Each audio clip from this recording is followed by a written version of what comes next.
시간입니다. 네, 전사님이 드디어 코로나 백신을 맞은 백신남이 되었습니다. 코로나 백신을 맞게 되니까 이 코로나가 하루빨리 종식되었으면 좋겠다라는 그 마음이 더욱더 커지더라고요. 그날이 이제 멀지 않은 것 같은데 여러분 계속해서 기도해 주시고, 그리고 또 계속해서 안전, 건강 유의해 주시고, 그리고 또 진행 상황에 맞게 백신도 맞아서 하루빨리 자유롭게 모여서 예배 드리고 자유롭게 만날 수 있는 그 날이 오기를 간절히 바라봅니다. 전사님이 이번에 백신을 맞게 되면서 이 백신의 원리에 대해서 한번 찾아보았습니다. 되게 복잡한 설명도 많이 있었지만 전사님이 이해했을 때 가장 쉽게 이해했던 거는 백신은 코로나 바이러스가 들어올 것을 대비해서 마치 예행 연습으로 미리 코로나 바이러스를 몸속에 주입하는 것이라는 그 설명들을 살펴보았습니다. 이렇게 1차적으로 백신이 우리 몸 가운데에 들어오면 우리 몸은 코로나 바이러스가 우리 몸 가운데에 들어왔다라고 생각을 해서 코로나 바이러스에 대항할 수 있는 저항군들을 만들어 놓는다고 합니다. 그리고 그렇게 1차로 백신을 맞았을 때 우리 몸이 그 저항군을 만들었던 그 경험, 그 기억이 있어야 진짜 코로나 바이러스가 우리 몸 가운데 들어왔을 때 그 1차 백신 물질이 들어왔을 때보다 더 빨리 그리고 더 많이 저항군을 만들 수가 있고, 그 만들어진 저항군으로 인해서 우리 몸속에 들어온 코로나 바이러스를 물리칠 수 있다라는 그런 백신의 원리를 살펴보았습니다. 이 백신의 원리를 살펴보면서 이런 신앙적인 깨달음도 한 가지 깨닫게 되었는데요. 전사님은 우리 삶에 아주 중요한 것이 우선순위를 누구에게 두느냐, 우선순위를 하나님에게 두느냐 아니면 하나님 이외에 두느냐라고 생각을 하고 있습니다.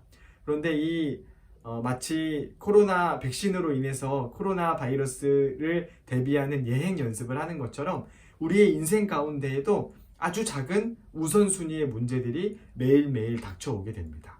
그런데 매일매일 닥쳐오는 그 작은 우선순위의 싸움들, 작은 우선순위의 싸움이라고 생각해서 가볍게 여기고, 그 우선순위의 싸움 때마다 하나님을 선택하지 않고 다른 것들을 선택하다 보면 우리 인생을 흔들 수 있는, 우리의 인생의 큰 방향을 정할 수 있는 그런 진짜 중요한 큰 우선순위의 문제가 우리 삶 가운데 닥쳐왔을 때 작은 우선순위의 싸움에서 하나님을 선택해봤던, 그래서 그 싸움에서 승리해봤던 경험이 있는 사람들은 그 큰 싸움에서도 하나님을 선택할 수 있는 반면에, 작은 우선순위의 싸움에서 하나님을 선택하지 못했던 사람들은 그 큰 우선순위의 싸움에서도 하나님을 선택하지 못하는 것들을 삶 가운데에서 많이 살펴보게 됩니다.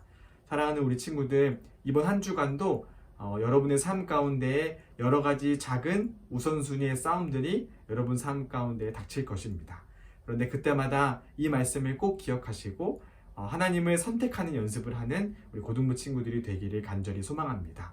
여러분이 하루하루 그 작은 우선순위의 싸움에서 하나님께 우선순위를 두고 그 우선순위의 싸움을 승리하는 경험을 하다 보면 여러분의 인생 가운데 정말 중요한 문제가 들이닥치게 됐을 때 그 우선순위의 싸움에서 하나님을 선택할 수 있는 여러분이 될 것을 믿습니다.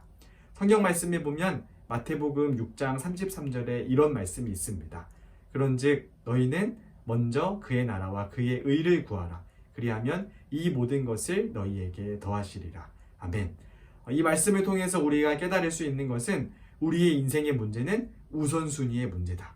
우리 인생 가운데 닥친 어떤 문제이든지 간에 하나님께 먼저 우선순위를 두었을 때 우리 삶 가운데 닥쳐왔던 그 문제들도 자연스럽게 해결된다는 것을 우리가 말씀을 통해서 알 수가 있습니다. 여러분의 삶 가운데 찾아오는 그 작은 우선순위의 싸움들, 우습게 보지 마시고 가볍게 보시지 마시고 승리하시는 여러분들 되기를 간절히 소망합니다. 그리고 인생에 정말 중요한 우선순위에 그 문제가 닥쳤을 때 그 작은 싸움에서 승리했던 그 경험을 가지고 여러분의 인생도 승리하시는 모든 고등부 공동체 되기를 간절히 소망합니다. 네, 여러분 이번 한 주도 화이팅입니다. 안녕.